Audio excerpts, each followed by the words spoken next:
ya se leyó el currículum de una forma amplia. Hoy voy a tratar solamente de dar unas pocas palabras, puesto que su experiencia es muy admirable en el campo de la ecocardiografía. La doctora Donay Valenzuela es fellow del Hospital Universitario Treviso en Italia, miembro del Departamento de Investigación de Ultrasonido de la Universidad de Madrid, doctora en mención con honores en neonatología, senior manager en Philips, Múnich, Alemania, donde labora actualmente. Para nosotros, doctores, es un gusto, una satisfacción tener aquí y vamos a aprender, creo que muchísimo los que estamos en el área. Doctora Donay.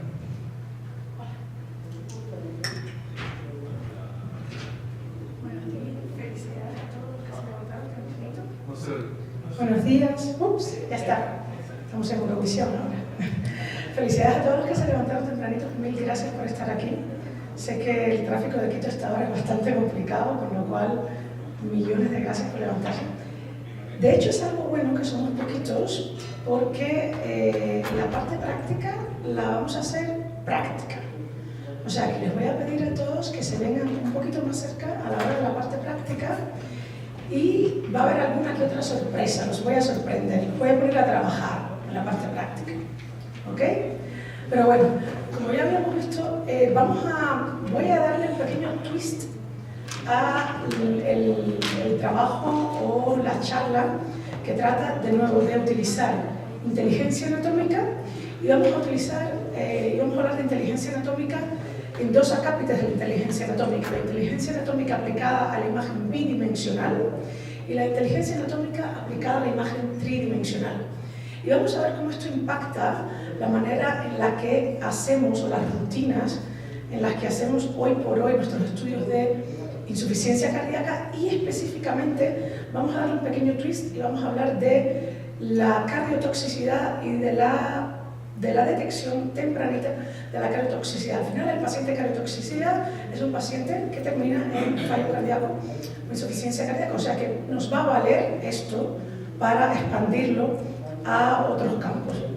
Bueno, a partir de aquí, ¿qué es definido como cardiotoxicidad? Ya lo sabemos, es una disfunción miocárdica, un fallo cardíaco, debido sobre todo a la acción de esta terapia anticancerígena, que desde el momento que empezamos, desde el día 1 en que empezamos a darla, ya define de por sí un nivel de cardiotoxicidad. Claro, lo interesante, esto ya fue definido por Plana hace bastante tiempo, lo publicó, lo empezó a trabajar, él trabaja en Houston, y la idea es intentar actuar cuando tenemos esas señales subclínicas, donde no hay síntomas, y sobre todo tener una línea base de estos pacientes para poder seguirlos en el tiempo. Básicamente esto es un poco de lo que vamos a intentar por ecocardiografía, y vamos a revisar un poquito lo que dicen las guías y lo que dicen ahora mismo. Antes de que haya el riesgo de cardiotoxicidad, sabemos que va creciendo a medida que empezamos y por la cantidad de años que llevamos esa terapia anticancerígena, y de ahí viene la base y la necesidad y la especificidad de tener que hacer una monitorización cardiovascular y una estratificación de este riesgo propia antes de empezar nuestro tratamiento. A partir de aquí, esto es exactamente lo que queremos detectar, y lo queremos detectar con técnicas de imagen, por ejemplo, como la ecocardiografía. No es para nadie nuevo de que esto es un tema de multimodalidad, pero también es un tema multiservicio. O sea, tenemos que hablar con nuestros oncólogos tienen que empezar a entender qué son valores de strain, qué son valores de eyección, de fracción de eyección, de volúmenes, y esto es importante que ellos sepan cómo manipularlo, y es importante que sepamos comunicarlo de una manera, primero que tenga sentido, y luego que tenga también en el tiempo, que tenga una reproducibilidad y una robustez en esos resultados. Más o menos el primer position paper, o digamos el posicionamiento que hacía las dos sociedades principales, la IESI y la ISBI, en el 2014, hablaban de estos tres grandes grupos de modalidades para detectar esta cardiotoxicidad temprana: la resonancia, la medicina nuclear y, por supuesto, la ecocardiografía con los marcadores.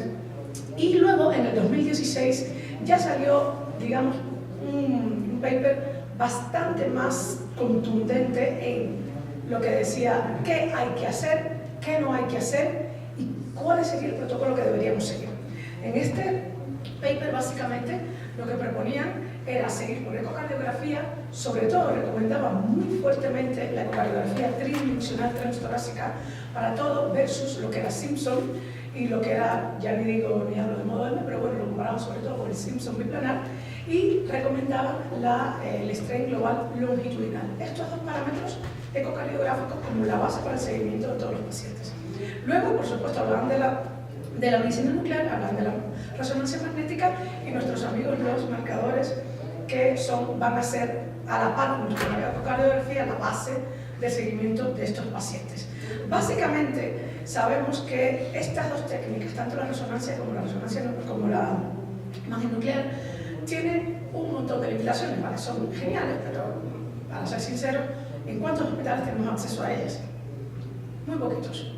Y además tienen bastantes limitaciones en lo que es el paciente y en lo que es la disponibilidad de esta técnica. Con lo cual, básicamente, por así decirlo, la conclusión de este paper era la misma imagen o modalidad de imagen debería de ser con la que seguimos a nuestro paciente en el tiempo.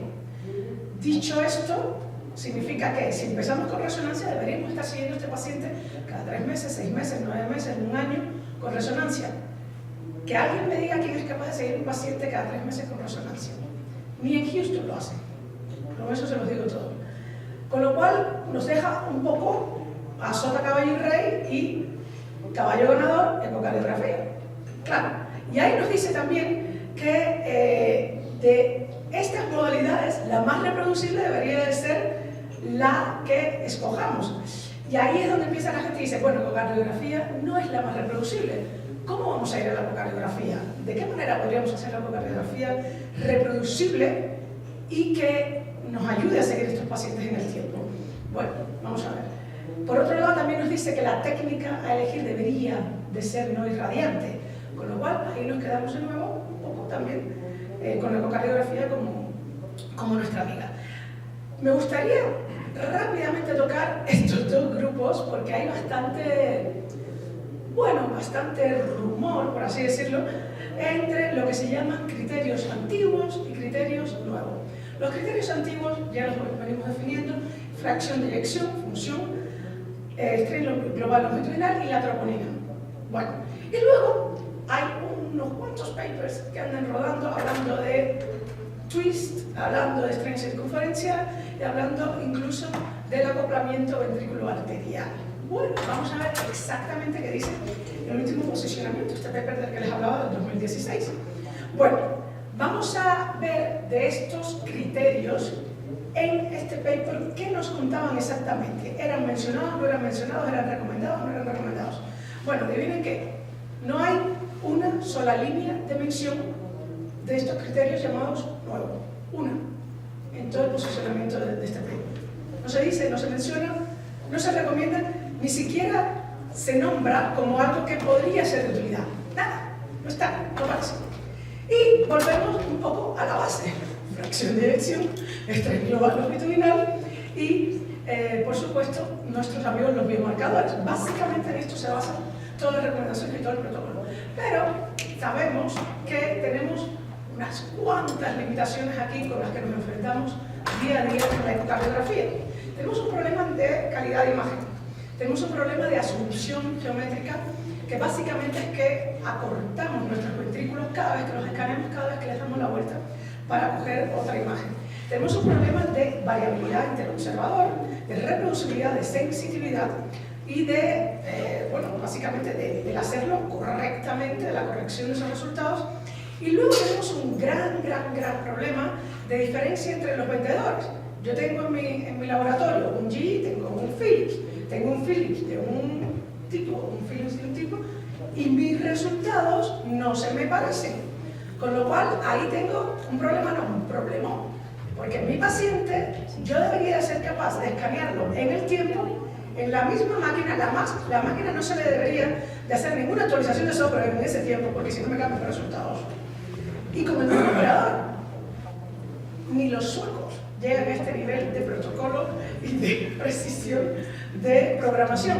Ya no les digo, nosotros en nuestro hospital tenemos un volumen de carga de trabajo y donde básicamente diría que nos llegan los pacientes de cardiotoxicidad. Es un paciente de cardiotoxicidad, pero no hay un programa de tratamiento de cardiología en la mayoría de los centros. Bueno, vamos a intentar hablar de cómo podemos saltarnos estas limitaciones.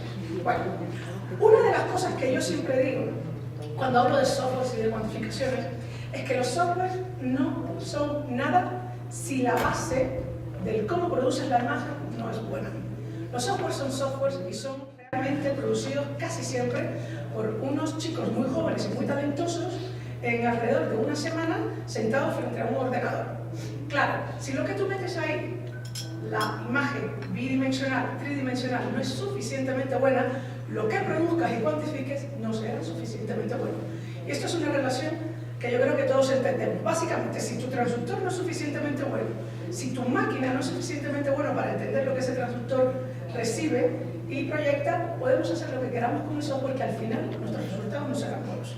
Y esto es lo que yo llamo la pirámide del poder. Bueno, necesito un gran transductor, necesito una gran máquina, y a esto le voy a aplicar anatomía inteligente, que es software. ¿Ok? Y este software lo voy a definir de dos maneras. Uno que me va a ayudar con toda la parte volumétrica, va a ser un software básicamente tridimensional, y otro que me va a ayudar con toda la parte bidimensional, y ahí es donde voy a obtener todos mis resultados de strain global longitudinal. A estos dos les voy a aplicar anatomía inteligente. Al de abajo, que es la parte del AutoStrain, en este caso de TomTec, como saben, hace un año exactamente Philips adquirió TomTec y les voy a presentar en primicia en Ecuador nuestro primer hijo de este matrimonio, que es el AutoStrain. Para nosotros lo van a ver ustedes primero que nadie, y se los voy a enseñar cómo funciona para que tengan una idea de lo potente que es esto. Y luego hablamos ya ayer del modelo cardíaco dinámico, que es nuestro siguiente paso a todo lo que es anatomía inteligente en 3D tridimensional. Lo interesante de esto es cómo lo hacemos. Bueno, vamos a hablar un poquito de cómo hacemos el strain. El strain es algo que deberíamos, ya no en cardiotoxicidad, ya no, sino en todos los pacientes normales, deberíamos hacerlo en rutina cardíaca. Está recomendado, está hecho, y básicamente lo que vamos a utilizar aquí, como dije, es anatomía inteligente. ¿Qué significa anatomía inteligente? Fíjense en estos, no sé si lo logran ver aquí, pero aquí hay como unas especies de rotaciones. ¿Ves? Aquí, fíjense que esto está en cero, este está en otro ángulo y este está en otro ángulo. Básicamente lo que he hecho yo aquí es, en lugar de rotar mi transductor, lo que he hecho es, como es un transductor matricial digital, rotar el haz de ultrasonido en unos grados para que en la misma posición de la ventana que entra en mi espacio intercostal, el haz de ultrasonido busque automáticamente, rotando eso, mis siguientes planos. ¿Qué significa esto? Bueno, significa básicamente que no acorto el ventrículo, porque no roto mi sonda. Significa también que me hace la vida más fácil. Pero además todo esto está en un protocolo, con lo cual yo no tengo ni que rotar. Básicamente yo tengo un protocolo que defino con unos grados de orientación, y cada vez que quiero una imagen, él automáticamente rota por mí. Hay pequeñas variaciones anatómicas, obviamente, porque no todos los corazones están exactamente en el mismo lugar, que yo puedo, por así decirlo, fine-tuning o finalizar según el modelo cardíaco específico adaptado a este paciente, pero ya esto me reduce a mí mi trabajo bastante, y sobre todo es mucho más eficiente desde el punto de vista ecográfico, porque de nuevo es una rotación electrónica donde no cortamos el ventrículo, que es uno de los mayores problemas cada vez que cuantificamos ventrículos. Bueno, básicamente, como les digo, esto va a ser así. Yo llamo mi protocolo, me pongo en un 4 cámaras, el mejor 4 cámaras que pueda, adquiero, automáticamente rota a 2 cámaras, adquiero, automáticamente rota a 3 cámaras, ya está, aprieto AutoStrain, y en alrededor de 2 segundos, voy a tener todos mis resultados. Esto que les voy a enseñar aquí son los resultados de La Paz, en Madrid, bueno, un hospital de graduación, por así decirlo. Donde dice mi especialidad, les quiero mucho, tienen muchísima experiencia en todo lo que es el registro de cardiotox. La doctora Mar Moreno, la doctora Teresa López han hecho todo un trabajo para reunificar todos los registros y los protocolos de escáner de cardiotoxicidad, y estos son sus resultados. Fíjense qué bonito, qué impresionante como número es la reproducibilidad interobservador y la intra. Realmente impresionante, pero sobre todo el tiempo de análisis. El tiempo de análisis por debajo de 2 minutos. Estamos hablando de un tiempo de análisis que, bueno, casi siempre simplemente para adquirir imágenes y rotar ya nos metemos en los 7 minutos, simplemente. Con lo cual esto, digamos, es como poco prometedor. ¿Qué más?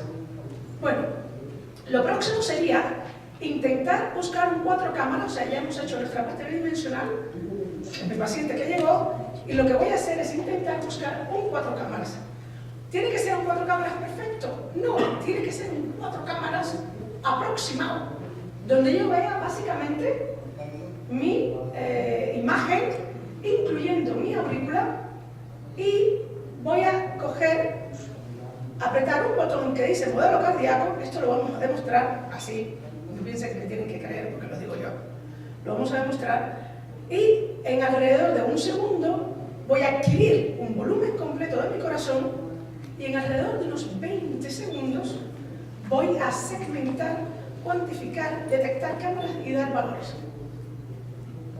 Bueno, dicho esto, como lo decía, ciclos cardíacos en 2 segundos, que ya lo desde el ciclos cardíacos me vienen bastante bien, porque, bueno, la probabilidad de tener cualquier variación, un bloqueo de rama, una fibrilación auricular, es bastante alta. Bueno, a partir de aquí, estos son los resultados que me va a dar en estos 20 segundos, mis 3 vistas apicales, mi monigotillo por aquí, mi monito, y mis curvas con todos mis resultados, incluida la aurícula.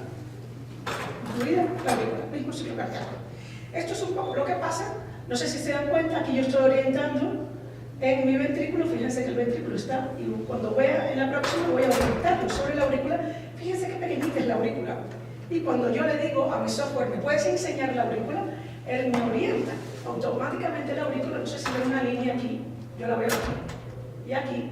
Mi ventrículo se acorta y mi aurícula de pronto se expande.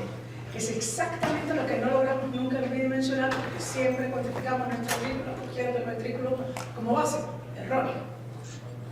Y por último nos enseña cosas como esta, que son curvas de ventrículo y aurícula, volumen sobre tiempo, que nos ayudan bastante a entender un poco esa sincronicidad entre estas 2 cámaras, y esta es la manera en la que podemos también seleccionar mis ciclos cardíacos y cuáles de ellos yo quiero promediar de lo que sean más representativos en caso de que tenga, por ejemplo, cualquier defecto.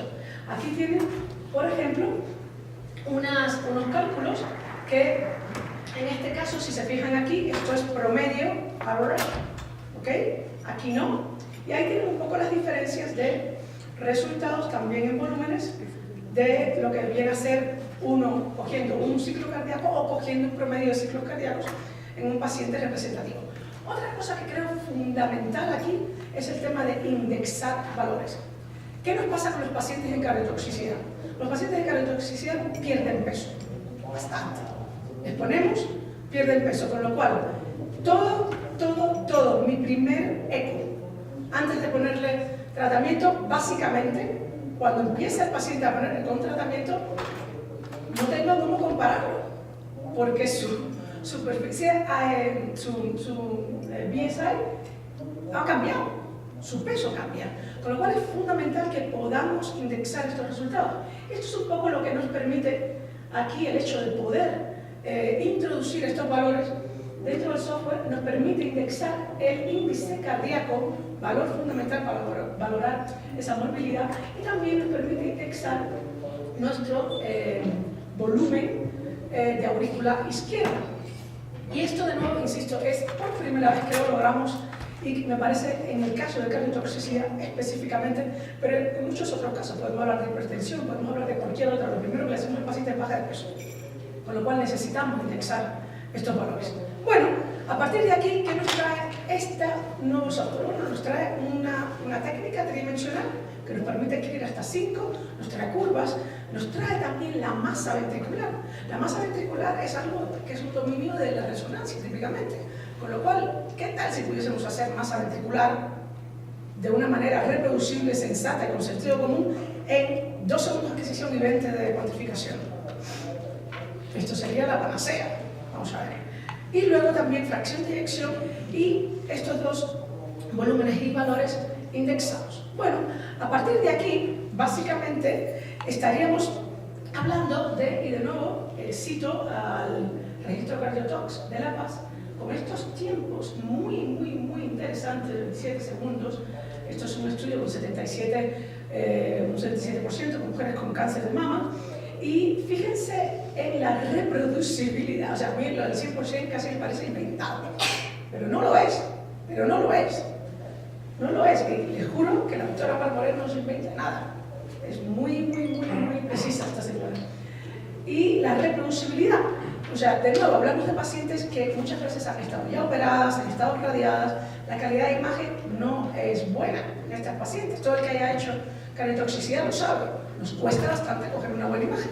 Con lo cual esto nos dice que muy malo no debe de ser esto, bastante bueno de hecho parece. Y vamos a ver en la próxima imagen, espero que todo esto, como decimos, ocurre por debajo de 30 segundos. A partir de aquí, básicamente, al final, ¿qué nos dice la guía? ¿Qué hacemos con toda esta información? Bueno, tenemos por un lado nuestro strain global longitudinal, tenemos por otro lado nuestra fracción de eyección, ¿verdad? Hemos dicho aquí, idealmente deberíamos hacer nuestra fracción de eyección por tridimensional, es lo que recomiendan las guías, y por otro lado tenemos nuestro strain global longitudinal. ¿Cómo casamos estos 2 resultados? Bueno, básicamente se habla de 10 puntos de bajada de la fracción de eyección por debajo del 50% y de un 15% de nuestro strain. Bueno, en las guías dice que la bajada sola de un 15% de nuestro strain global longitudinal no es realmente un indicador específico que nos diga que tenemos que empezar una cardioprotección. Aún así, tenemos dos herramientas que nos pueden ayudar a esto, de nuevo aplicando inteligencia. Una, el Tontec AutoStrain, y otra, el ACMQ o Anatomical Cardiac Motion Quantification. Vale. ¿Qué más? ¿Qué nos dice con la parte de la fracción de eyección? Si baja 10 puntos. Bueno, realmente este es el único indicador que nos dice que tenemos que empezar una cardioprotección y este elemento, este valor por sí solo, sin ninguna bajada en el strain, sí que es un indicador franco para empezar cardioprotección. Y aquí dijimos ya, tenemos a nuestro amigo el modelo cardíaco dinámico, que es el que nos va a ayudar de nuevo en un segundo de adquisición, 20 segundos de cuantificación, para darnos todos estos valores que son fundamentales de manera, de nuevo, reproducible, que es lo que nos interesa. ¿Qué es lo que tenemos que hacer antes de empezar nuestro tratamiento? Bueno, con electro, obviamente, vamos a hacer una ecografía, vamos a hacer un strain, vamos a coger marcadores cardíacos, biomarcadores, y bueno, esto lo vamos a tener que hacer cada cuánto tiempo, depende del protocolo, depende del paciente, depende del cáncer, depende de un montón de cosas, pero básicamente vamos a poner cada 3, 6, 9 meses o cada 6, 9 y así, y cada vez que viene este paciente, ¿cuánto tiempo vamos a invertir en hacer esto? Esto no puede durar una hora, o sea, es imposible, es imposible llevar un protocolo con tantas pacientes de cáncer que dure una hora, es inviable. Y si lo hacemos, lo podemos reproducir cada vez, podemos estar seguros que nuestro resultado anterior es comparable con el primero. Bueno, debería de ser así.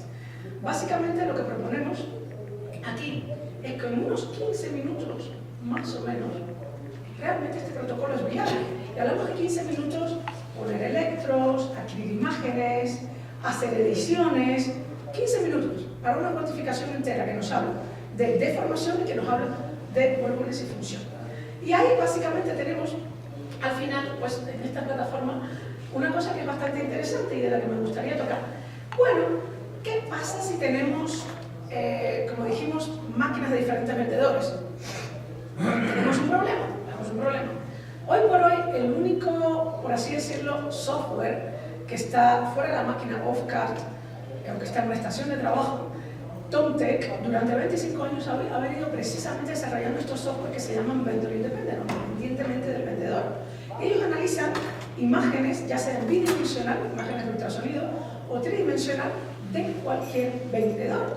Con lo cual, básicamente, si tenemos un Tomtec en una estación de trabajo, un AutoStrain, y nos cogemos imágenes de un IE33, imágenes de un Epic, imágenes de un Affinity, imágenes de un GE, B29, imágenes de un GE, E95, imágenes de un Siemens SC2000, y las metemos en la centrífuga del OFCAT, básicamente el resultado va a ser comparable, porque es el mismo software que cuantifica de la misma manera el mismo algoritmo que cuantifica todas las imágenes de ultrasonido.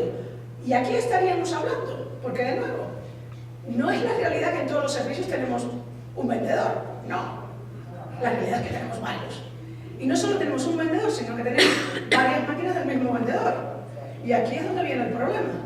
Y esto sería probablemente una muy certera decisión a la hora de decir, bueno, ¿cómo yo estandarizo mis resultados de strain global longitudinal y lo puedo hacer de una manera que tenga sentido, que esté publicada y que tenga un algoritmo que esté probado? Bueno, Tomtec parece ser, y de hecho es el único software para una estación de trabajo, de mejorar las estrategias preventivas para estos sobrevivientes a largo plazo, que es al final de lo que se trata, hacer la vida de nuestros pacientes mejor y detectar cambios sutiles, muy sutiles, antes de que la paciente tenga un fallo cardíaco franco o entre en una insuficiencia cardíaca franca. ¿Por qué? Porque nuestros pacientes ahora mismo se están muriendo de insuficiencia, de fallo cardíaco, que realmente no se nos está muriendo de cáncer.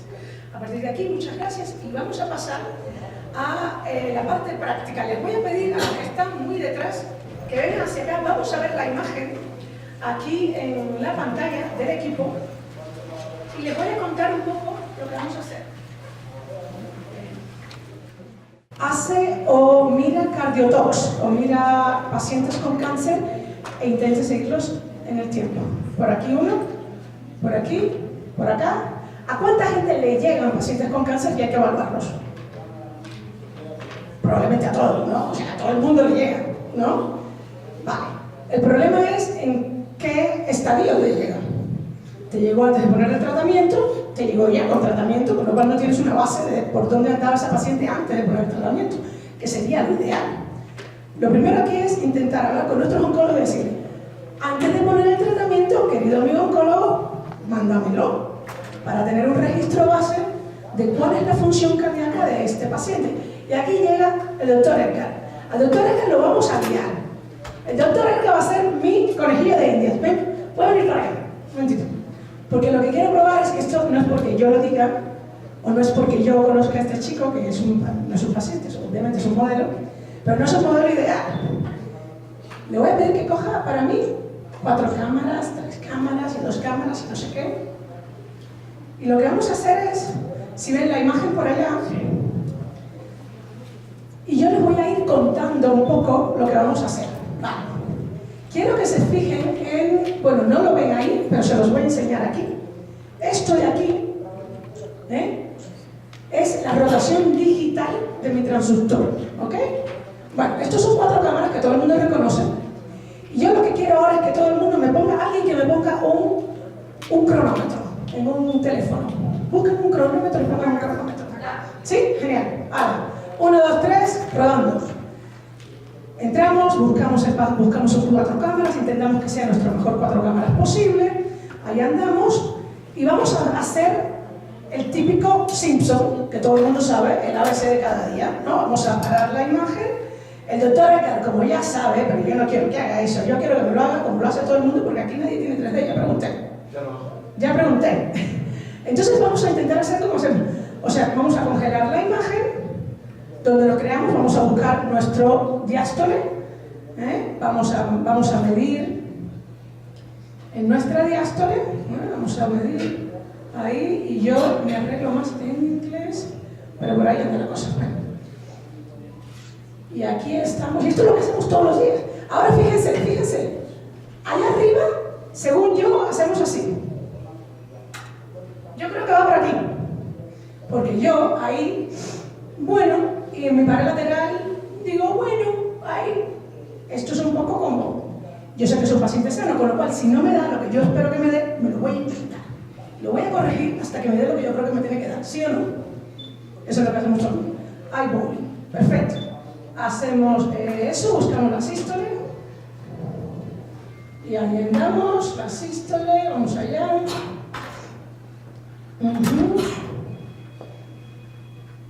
Y aquí de nuevo, siempre es la pregunta, ¿metemos o no metemos?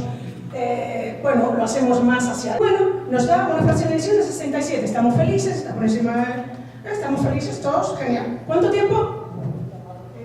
¿Andamos? No lo pares, vamos a las dos cámaras. Vamos ahora a rotar. No, a rotar manualmente, porque esto es lo que hacemos todos los días. Vamos a rotar manualmente, ahí está. Venga, esto es lo que se llama un experto. Y paramos y hacemos lo mismo. Hacemos, medimos, y aquí ya no me voy a meter, que lo haga rápidamente porque maneja la máquina muy bien.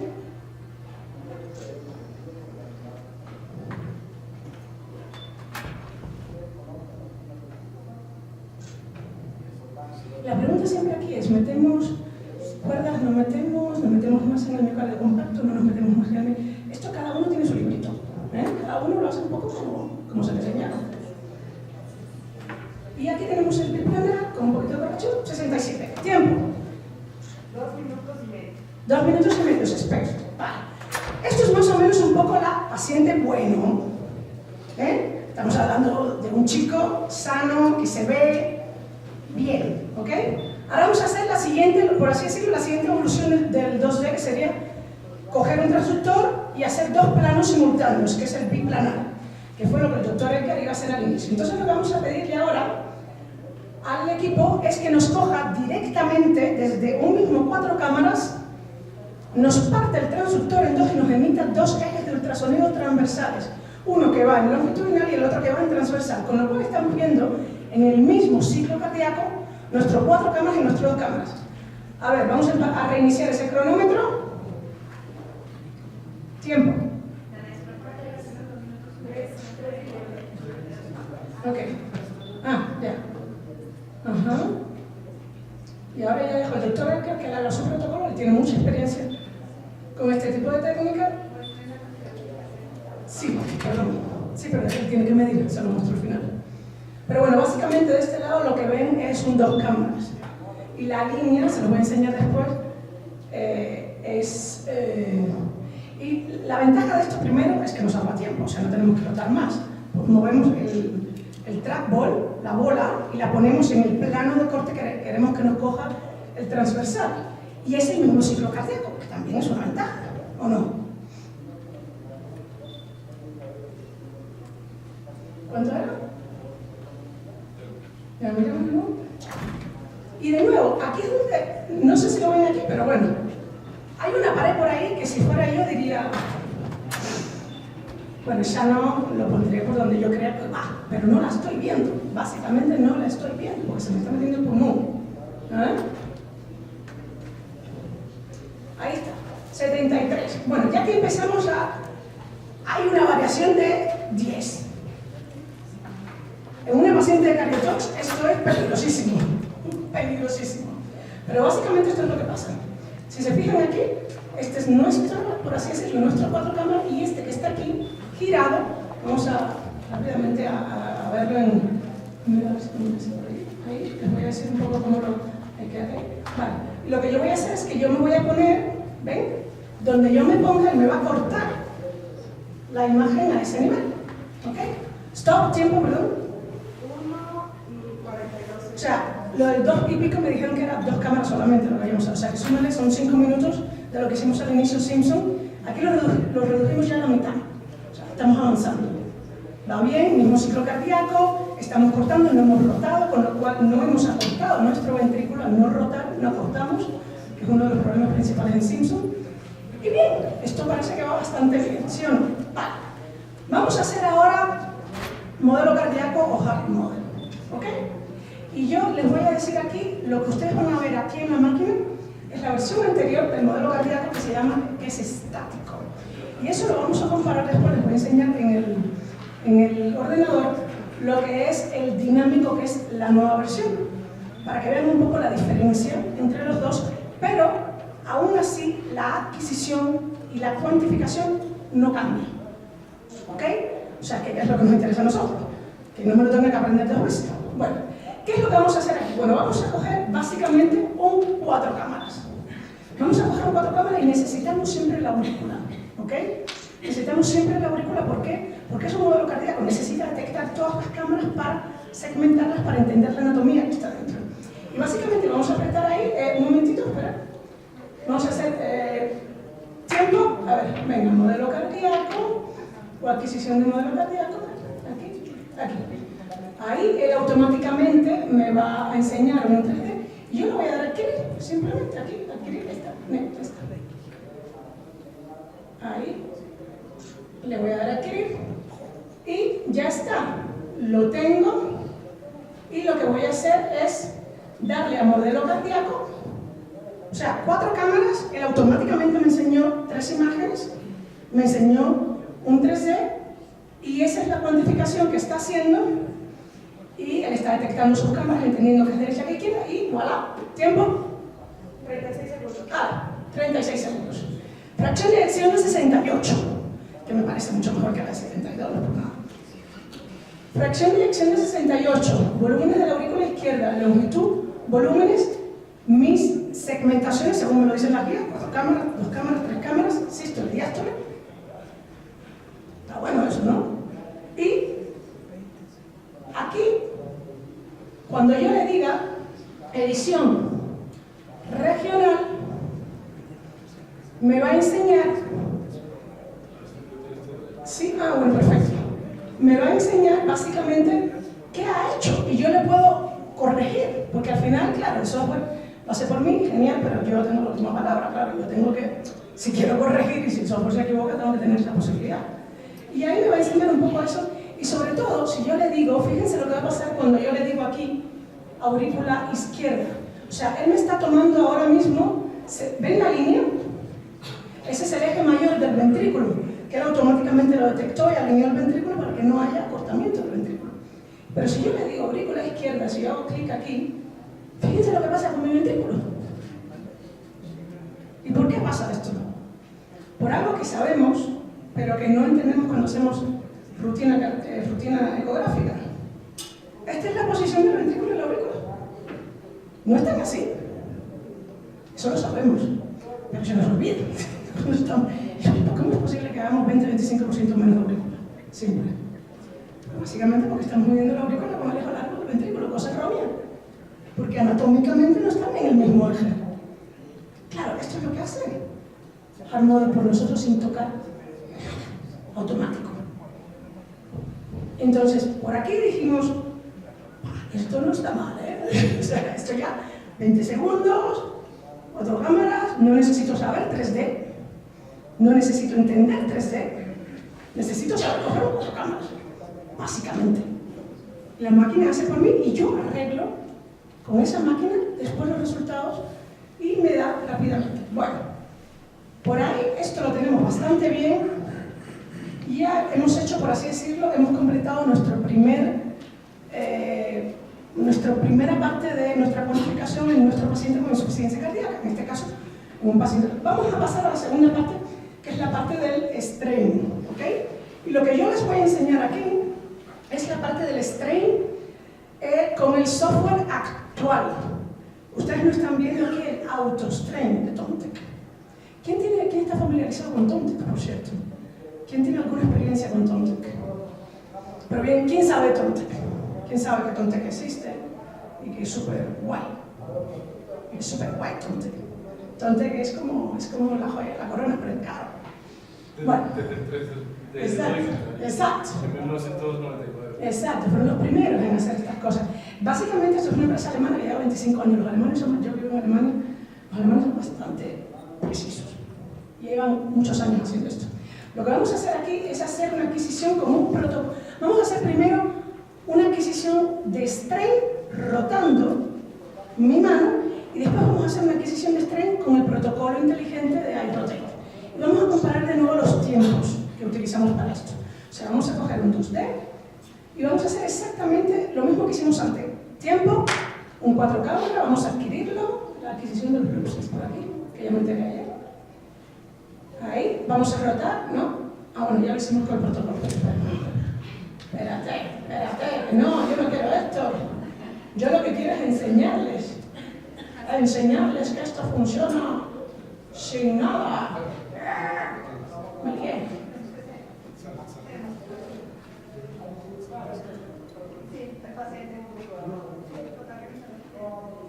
Bueno.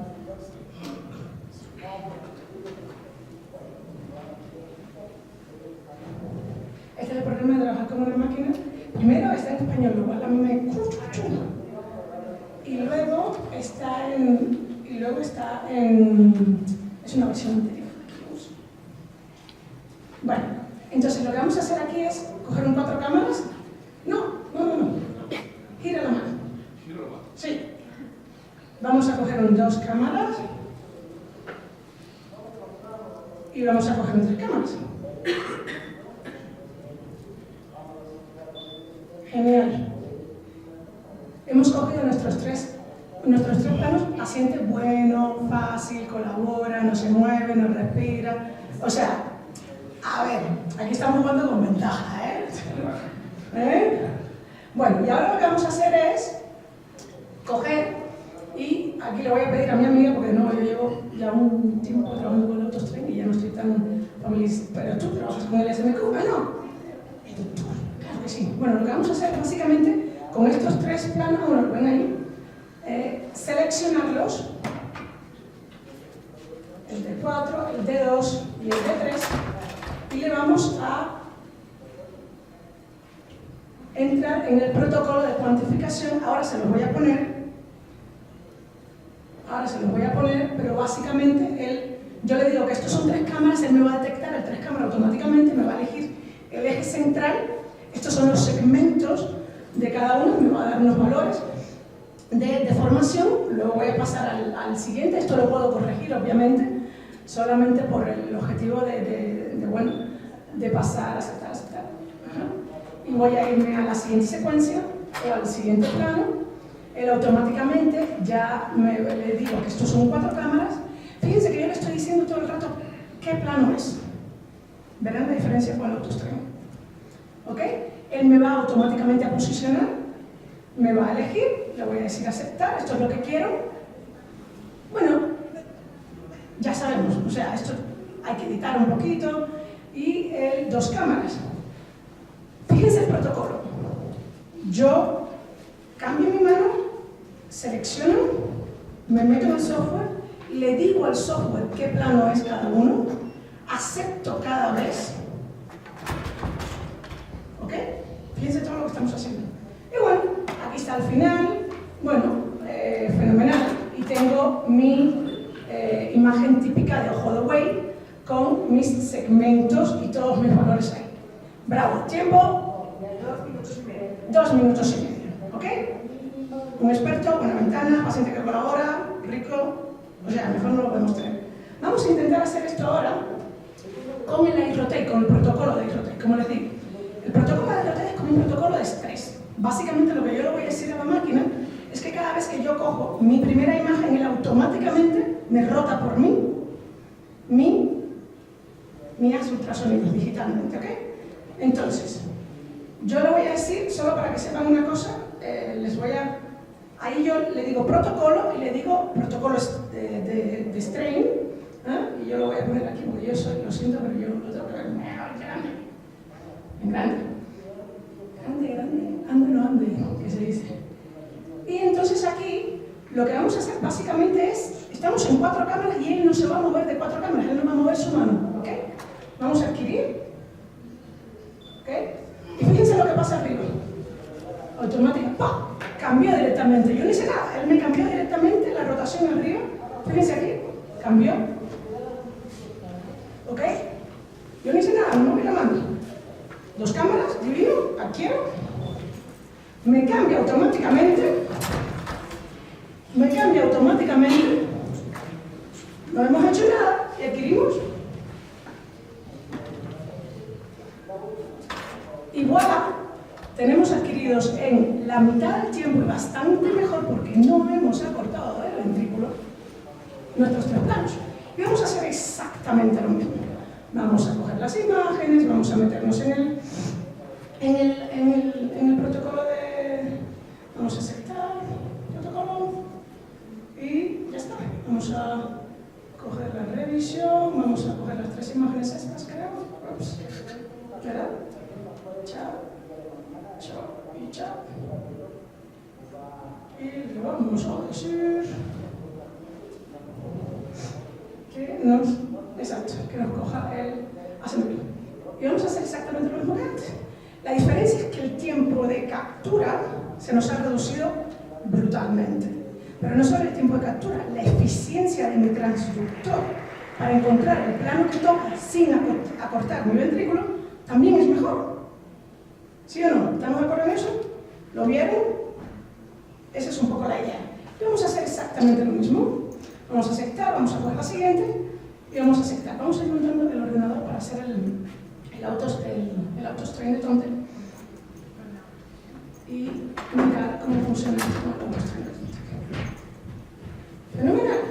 Bueno, ya yo terminé ahí y tiempo. Bueno, ahí andamos. Está bueno. Bueno, y tenemos nuestros resultados al final. Bueno, ¿qué pasaría si en lugar de nosotros hacer todo esto diciéndole al software cada vez que vista es, dónde tengo que hacer, aceptando, el software lo hiciese por mí en unos 2 segundos? Eso sería genial. Eso sería, ya lo digo yo, sería genial. Vamos a verlo un poquito en el software de... ¿Podemos hacer el cambio? ¿Y lo puedes manejar? ¿Lo manejas tú? Sí. Primero eso. Y luego la versión nueva de AutoStrain de Tomte que saldrá en... ¿Ya? Venga, fenomenal. Vamos a empezar con la versión de Tomte porque fue lo último que hicimos. Este es nuestro paciente. Ahí tenemos nuestras 3 imágenes. Vamos a abrir, a seleccionar con control nuestras 3 imágenes. Si le pongo por ahí el micrófono para que no se vaya, vamos a seleccionar nuestras 3 imágenes y como ven vamos a seleccionar AutoStrain de ventrículo izquierdo. ¿Ok? Esto ha sido adquirido con el iRotate, con el protocolo de iRotate, con lo cual ya de per se tenemos un ventrículo que no está cortado, que ha sido eficientemente cuantificado, adquirido, tal, voilà. Esto es lo que demora. Aquí tenemos una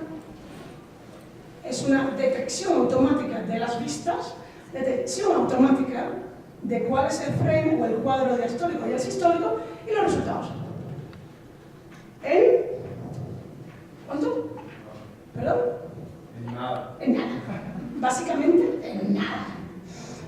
Y lo interesante de todo esto es que tenemos aquí no solo un informe bastante más bonito de ver, que nos enseña nuestras 3 imágenes en movimiento, nos enseña todas las curvas. Enséñame las curvas, por favor. Enséñame las curvas, ahí. Nuestras curvas también regionales, que nos ayuda un poco a asistir toda la parte de sincronicidad. Vuelve de nuevo al bullseye, por favor, al ojo de buey. Exacto, ahí. Toca de nuevo abajo al ojo de buey. Ups, exactamente, y nos enseña, clic, ojo de buey. Ahí.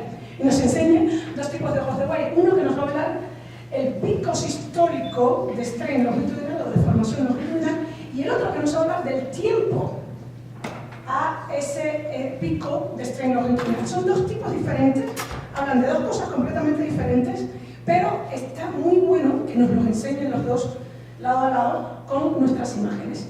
Y lo interesante aquí es saber que todo esto lo podemos, por supuesto, modificar. Y también nos preguntamos, ¿cómo detecta la sístole? ¿Cómo es que nos detecta la sístole aquí? Bueno, tenemos 2 maneras que lo hace. De hecho, este software lo hace utilizando 2 informaciones. El cierre y la apertura de la válvula aórtica, que es de nuevo la sístole mecánica, la real, ¿no? Y luego la sístole eléctrica, que es utilizando el electro.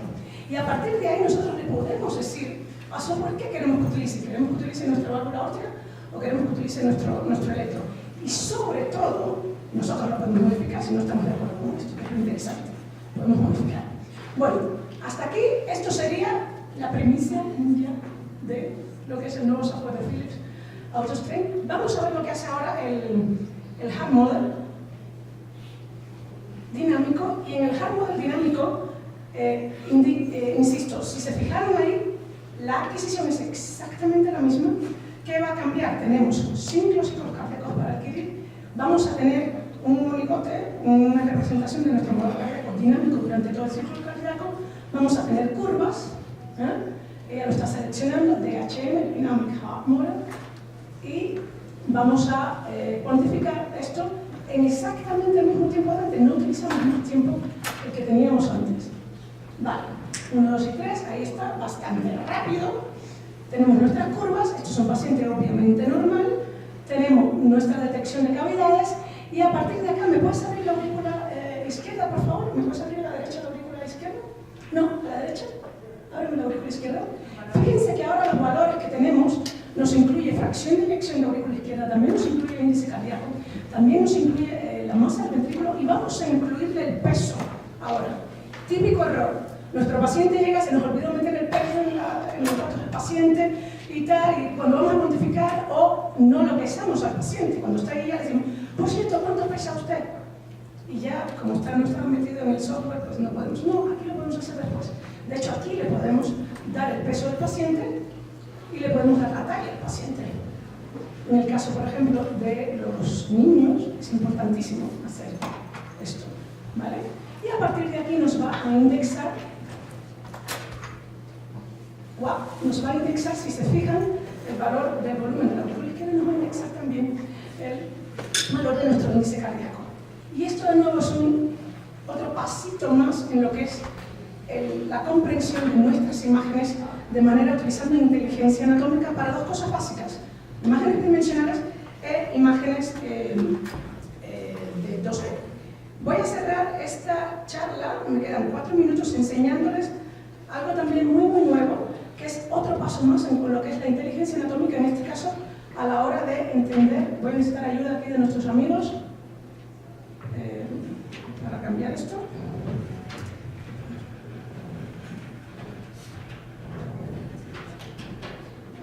Fantástica de aorta. Bueno, sí, bonita, es posible verla mejor. La aorta es muy finita, los velos de la aorta son finitos. Los rafes es muy difícil detectarlos.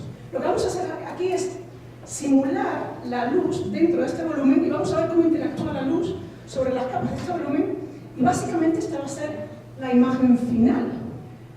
Fíjense en cómo se detecta la concavidad de esos velos, fíjense cómo detecto mucho mejor mi rafe, fíjense cómo detecto mucho mejor mi anillo, y eso es básicamente lo que vamos a hacer. Vamos a simular la propagación de la luz y lo vamos a hacer en todos mis transductores tridimensionales, tanto transesofágicos como transtorácicos.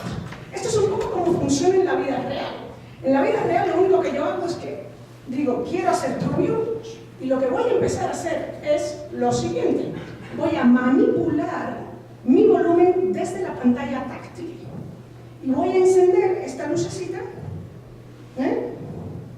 esa lucecita que ven ahí, ese es mi haz de luz. Yo lo voy a mover y voy a enfocar mi imagen en esto se debería de mover, ¿sí? Vale. Bueno, si se fijan aquí, esta es la pantalla y esa es mi pantalla táctil, ¿ok? Fíjense mi dedo.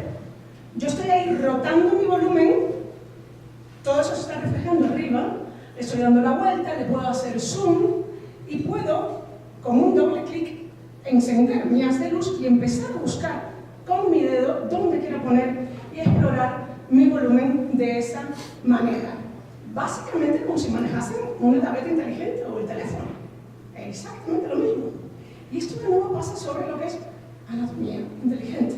Utilizar inteligencia para manejar nuestras imágenes. ¿Qué más? Todo esto, claro, tiene sentido si lo hacemos con una pantalla buena, por ejemplo, como lo. Fíjense en esta imagen, esta es mi haz de luz, este es mi dispositivo y el segundo dispositivo que anda por aquí. Por aquí. Fíjense qué bonito se ve. Y ahora vamos a intentar verlo con imágenes un pelín más, espero que se mueva. Ups, bueno, me saltó la próxima. Sí, ahí está. Fíjense en este trombo. Bueno, esta imagen está buena, pero es que estas dos son espectaculares. Estas dos es el próximo nivel de definición anatómica y de caracterización de tejido que queremos ver.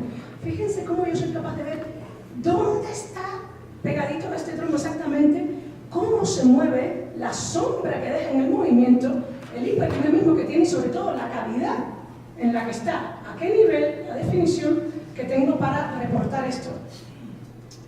Ahora fíjense en esta vena pulmonar. Esta es la típica vena pulmonar que yo aquí me preguntaría, uy, ¿ahí hay algo? No sé, pero si pongo luz, está completamente libre y aquí puedo ver hasta la bifurcación. Es otro nivel de iluminación, es otro nivel de imágenes y exactamente me sirve, por ejemplo, para la visualización de los paravalvulares. Si yo pongo mi luz aquí detrás, aquí, esto es un leak, pero es que con luz lo veo mucho mejor, porque lo que estoy haciendo es poniendo la luz detrás, la luz me sale y a partir de ahí veo directamente no solo la forma, sino también el dinamismo de esta imagen. Exactamente lo mismo me pasa aquí.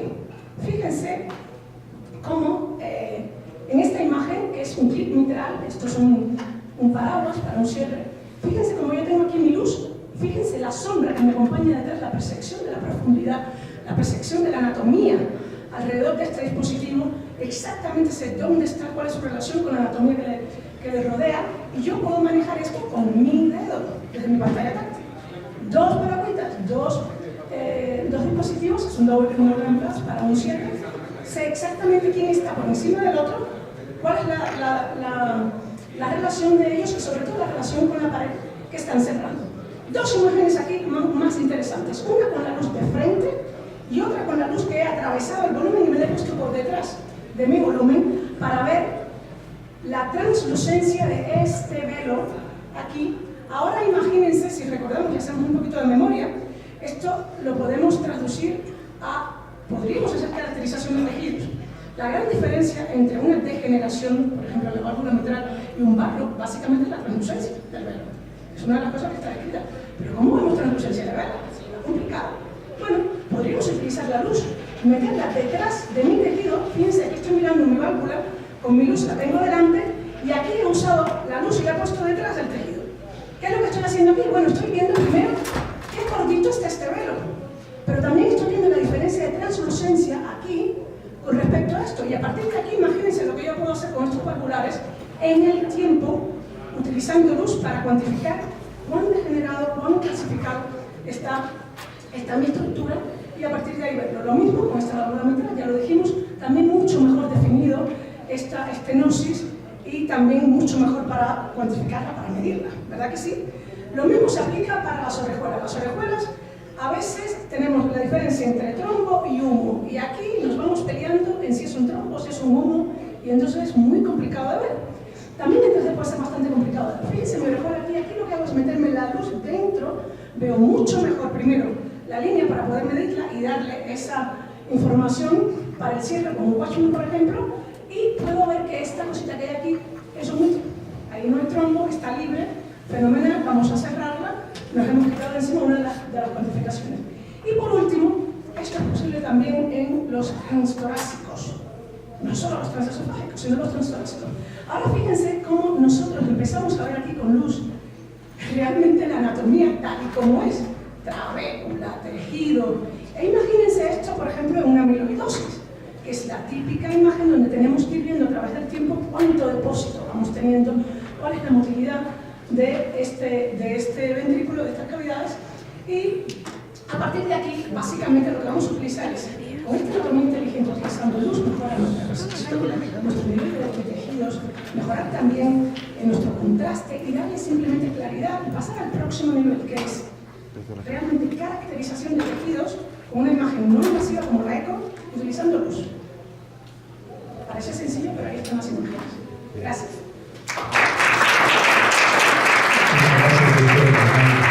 Impresionante el avance de la cardiología y el aporte de la ecografía.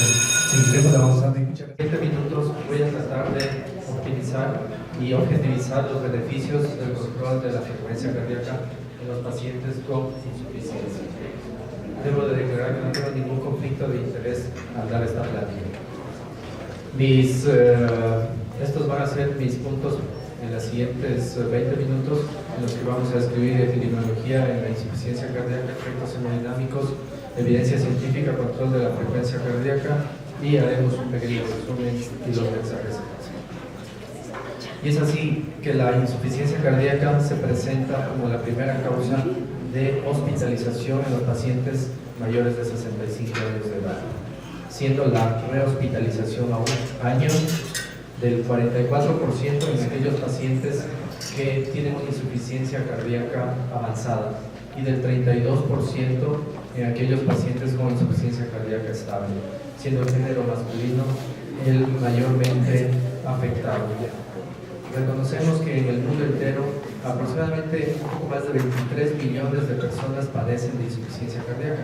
Y en los Estados Unidos se diagnostican alrededor de 500,000 casos nuevos por año. La incidencia en España es del 2.7% en la población mayor de 45 años de edad. Pero debemos identificar que la insuficiencia cardíaca se clasifica de acuerdo a la fracción de expulsión en insuficiencia cardíaca con fracción de expulsión conservada en aquellos que tienen mayor del 50% o insuficiencia cardíaca con fracción de expulsión reducida quienes tienen menos del 40%. ¿Por qué estos datos nosotros los podemos objetivizar con ecocardiograma, con resonancia magnética o con un estudio de medicina nuclear y radiodiagnóstico? En nuestro medio podemos realizar los 3 estudios, sin embargo el ecocardiograma es de mayor versatilidad y por eso se utiliza con mayor frecuencia. Y se describe que el método biplanar, es decir, el método de Simpson, es el aconsejable para identificar la frecuencia cardíaca. Sin embargo, está descrito en las guías internacionales que si tenemos un ecocardiograma tridimensional, lo podemos realizar también, el cual se correlaciona con la función ventricular que se describe por resonancia magnética cardíaca. También es importante reconocer que existe una franja gris de pacientes con insuficiencia cardíaca, es decir, aquellos que tienen una fracción de expulsión entre 40 y 49%. Aquí nos da a pensar 2 puntos: o que el paciente tenía una función ventricular mejor y ha deteriorado, o del contrario, que tenía una función ventricular disminuida y que está mejorando con el tratamiento médico. Asimismo, el identificar la fracción de expulsión nos permite objetivizar sobre las comorbilidades y su epidemiología, y también objetivizar el tratamiento médico, es decir, saber si está yendo bien el paciente o no. Y conocemos que los pacientes con fracción de expulsión conservada son la gran mayoría, superan alrededor del 50% de todos los pacientes. Y se trata de pacientes de edad avanzada y que preferentemente mujeres, con un antecedente de hipertensión arterial y de arritmias cardíacas como la fibrilación auricular. También es importante comentar que los pacientes con fracción de expulsión reducida tienen una mortalidad mayor que los que tienen conservada, y que la muerte súbita y la descompensación cardíaca se pueden presentar en cualquiera de los 2 grupos, siendo la causa de hospitalizaciones en el primero los problemas cardiovasculares, mientras que en el segundo las comorbilidades son las que van a llevar a la hospitalización. Todos conocemos que si reducimos la aparición del potencial de acción, es decir, enlentecemos al corazón, vamos a tener una frecuencia cardíaca menor, lo cual va a producir o va a generar un mejor llenado ventricular, así como un mejor llenado a nivel coronario, lo cual se va a traducir en un descanso de este miocardio que por sí ya está deteriorado.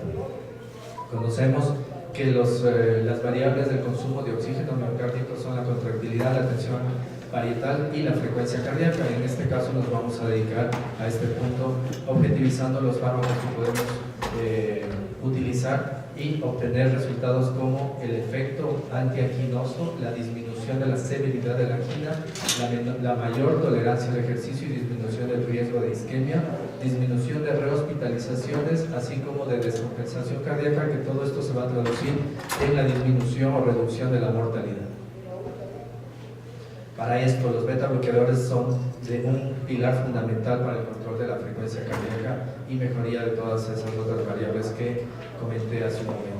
El bisoprolol a la cabeza es el mayormente afín al receptor beta 1, que es el que va a generar todos los efectos deleterios de la activación neurohormonal.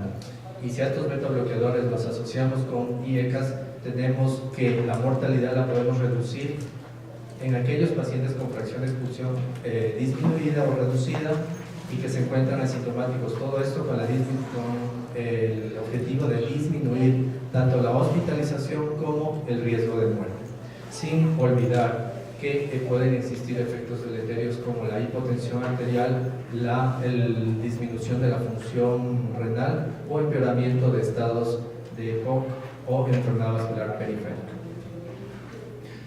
Nos enfocamos en los inhibidores IF, que nos generan también una disminución de la frecuencia cardíaca. Al disminuir el influjo vamos a generar una reducción de la frecuencia cardíaca, pero estos fármacos están objetivizados en pacientes con angina y con insuficiencia cardíaca. Aunque el año pasado se describió este trabajo en el Colegio Americano de Cardiología, en donde se utilizó también en Chagas, con un buen perfil farmacológico y con unos beneficios que son promisorios. No debemos olvidar que los efectos secundarios de estos fármacos, como es la ivabradina y el fármaco prototipo, tienen efectos secundarios como la aparición de fibrilación auricular en aquellos pacientes con insuficiencia cardíaca, y que también pueden utilizarse en otras condiciones como la taquicardia sinusal inapropiada, la taquicardia refleja después de una ablación por reentrada intranodal. Sin embargo, estas condiciones están como un tercer nivel, es decir, evidencia C. Estos fármacos pueden ser utilizados en estas condiciones, pero solamente como indicación de expertos. La indicación precisa de la ivabradina es en pacientes con insuficiencia cardíaca y angina. Conocemos todos que más de 200 años se ha venido utilizando los glucósidos cardíacos, la digoxina, que es un medicamento prototipo. Reconocemos que el bloqueo de la bomba sodio-potasio ATPasa va a generar un mayor influjo de calcio desde el espacio extracelular hacia el intracelular, generando una mayor contractilidad de la fibra miocárdica. Pero no es solamente ese el efecto, va a generar una mayor actividad, una mayor afinidad de las fibras aferentes parasimpáticas, lo cual va a contrarrestar el efecto simpático que se genera en la insuficiencia cardíaca crónica. Recordemos que los estudios PROOF, RADIANCE y DIG fueron los que han estudiado la digoxina, y en el primer caso se estudió aquellos pacientes que se suspendió la digoxina, se quiso ver cuál era el resultado en aquellos que se suspendía y quienes continuaban. Sin embargo, al existir una dificultad estadística de analizar un paciente que suspende un medicamento, aparece otro que es el estudio DIG. Vamos a decir, estudió la continuidad de la digoxina en aquellos pacientes que estaban en falla cardíaca, y se observó que había una mejoría de la sobriedad, sobre todo en casos en los que disminuía la hospitalización. Sin embargo, aparecieron otros problemas como la muerte súbita, pero esta muerte súbita aparecía usualmente en pacientes que se encontraban fuera del rango de fuera del rango de niveles de digoxina en sangre. ¿Cuál es la evidencia científica? Conocemos que en el paciente asintomático pero que tiene una historia de disfunción ventricular e infarto de miocardio, se puede utilizar los beta bloqueadores para retrasar la falla cardíaca, así como para prolongar la vida. Sin embargo, el nivel de evidencia es 1B, mientras que el paciente que se encuentra ya sintomático y que tiene esos antecedentes, sumado a los inhibidores de la enzima convertidora de la angiotensina, va a generar una reducción en la mortalidad y el riesgo de hospitalizaciones a aquellos con falla cardíaca y fracción de expulsión reducida, nivel de evidencia 1A. Por lo tanto, se han hecho múltiples estudios y se ha comprobado y corroborado que los beta bloqueadores disminuyen la mortalidad en aproximadamente 10 a 40%, y en este estudio se observó que aquellos pacientes que continuaban con el uso del beta bloqueador o que iniciaban de nuevo el uso del beta bloqueador era francamente significativa la diferencia entre aquellos que suspendían o no estaban tratados con beta bloqueador. La evidencia estadística en múltiples estudios es de más clara, y ahí un resumen de todos los estudios con beta bloqueador y la disminución de la mortalidad, siendo todos estadísticamente significativos. Pero la pregunta resulta, ¿qué es mejor? ¿Disminuir la frecuencia cardíaca o una mayor dosis? Asimismo estudió este grupo de pacientes en donde se publicó este estudio en el 2010 y se observó que a mayor dosis de beta bloqueador y a menor frecuencia cardíaca era muchísimo más efectivo, estadísticamente significativo, que aquellos que tenían una dosis baja de beta bloqueador y frecuencias cardíacas altas. Además, la mortalidad se disminuyó en un 25 a 45%, solo generando una disminución en las reducciones de hospitalización. Se observó en este estudio, en el cual los pacientes, en un estudio que llevó más de 4.500 pacientes, se observó que al iniciar la terapia con beta bloqueador en aquellos con falla cardíaca, al analizar a 60 y 90 días, la mortalidad disminuyó, siendo esta en un 27% en aquellos con inicio de terapia de nuevo, mientras que los que se suspendían tenían un mayor riesgo de complicaciones y de rehospitalización. Ahora bien, los inhibidores IF, como dijimos, el prototipo es la ibabradina.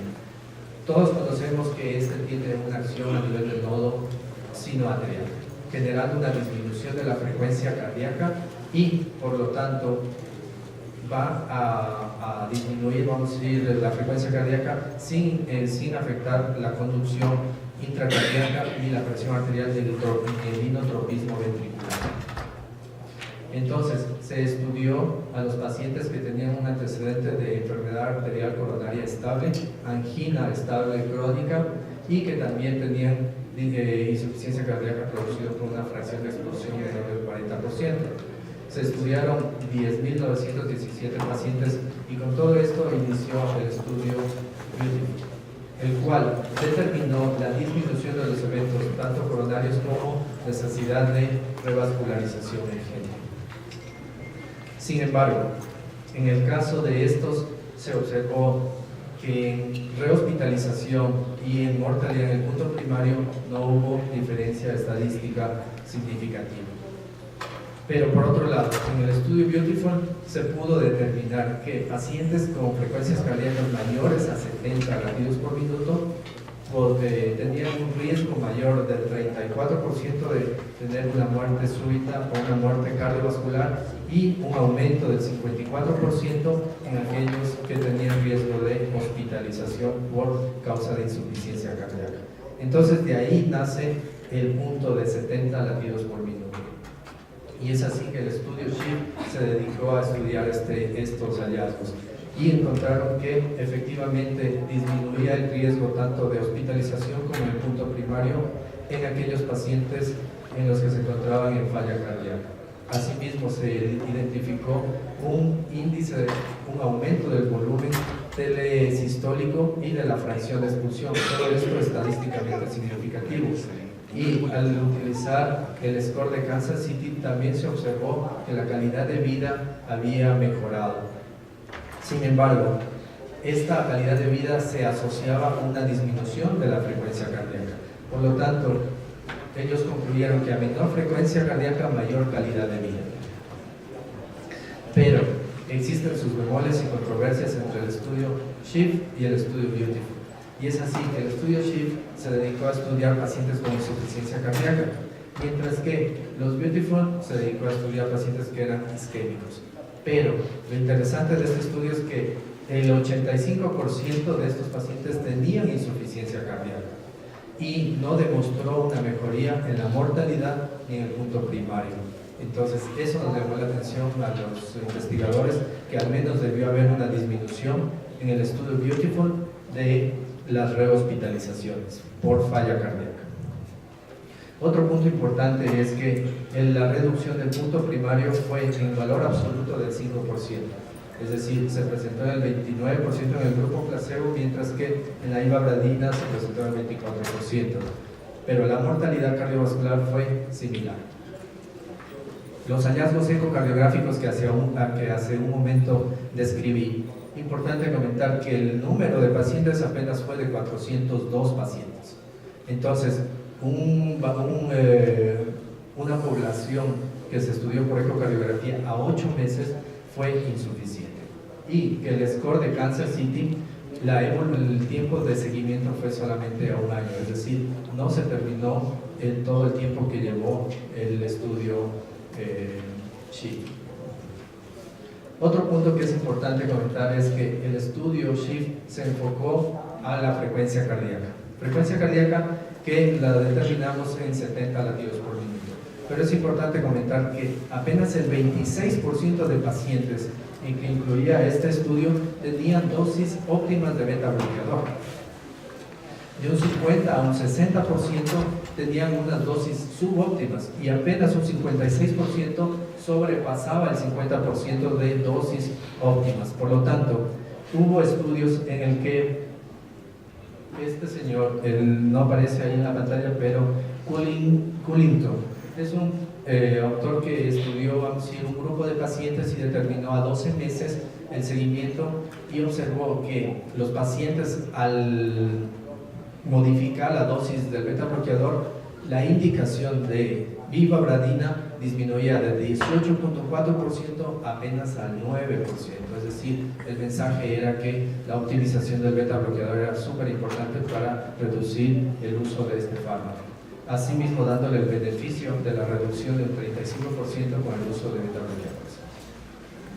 La fracción de expulsión, también es importante comentar lo que la ivabradina o el estudio SHIFT se dedicó a aquellos con fracción de expulsión menor del 35%. Entonces se hace la pregunta, ¿qué pasa con aquellos que tienen una función ventricular preservada? ¿Y qué pasa con aquellos pacientes que no tienen un ritmo sinusal? Es decir, por ejemplo, fibrilación auricular u otro tipo de ritmo. Por lo tanto, es controversial estos datos. Pero no todo es malo. También se tiene que decir que la reducción de los ingresos fue del 26%, solamente con la disminución de la frecuencia cardíaca. Y este autor estudió a 19,000 pacientes y determinó que a menor frecuencia cardíaca era mejor el beneficio en la mortalidad y no necesariamente la dosis del beta bloqueador. Y la tolerancia de la ivabradina es muy buena. Solo el 1% de pacientes que integraron el estudio SHIFT tuvieron la necesidad de suspender el fármaco, y solo en un caso de los 6.500 y más pacientes tuvo la necesidad de colocarse un marcapaso. Yendo al estudio PROOF en el uso de glucósidos, integró una población de aproximadamente 88 pacientes, de los cuales 46 pacientes suspendieron el beta bloqueador y 42 continuaron tomando. Algo que me llamó la atención es que aquellos que continuaban con la digoxina disminuían su peso corporal, disminuían su frecuencia cardíaca y también aumentaban su fracción de expulsión. En conclusión, ellos evidenciaron que la digoxina era eficaz o tenía un perfil de eficiencia en pacientes con ritmo sinusal y con moderada o leve disfunción sistólica. Luego, 4 años después, se publicó este estudio en el medio New England, en el cual se estudiaron un poco más de 6.500 pacientes y se determinó que los pacientes tanto que tomaban placebo como digoxina no había ninguna diferencia en la mortalidad por cualquier causa. Sin embargo, al analizar la mortalidad por descompensación cardíaca o por hospitalización por descompensación cardíaca, sí existía una evidencia estadísticamente significativa. En conclusión, ellos dijeron que la disminución de la mortalidad se debió a la reducción de hospitalizaciones y también a la reducción del deterioro de la falla cardíaca. En situaciones especiales en donde debemos de controlar la frecuencia cardíaca está la población anciana. Nos vamos a dedicar a 2 puntos básicamente: población de adulta mayor y fibrilación auricular, para terminar la conferencia. Y vemos que los estudios demuestran una subutilización de las terapias médicas y la mayoría de los estudios de los pacientes se dedicó a pacientes de 65 años de edad, reconociendo que los beta bloqueadores mejoran la mortalidad y las rehospitalizaciones. Entonces, en España se determinó este programa de formación de atención primaria a médicos que llevaban el seguimiento a pacientes ancianos con insuficiencia cardíaca. Se aleatorizaron 640 pacientes mayores de 70 años en 292 centros. Y fíjense.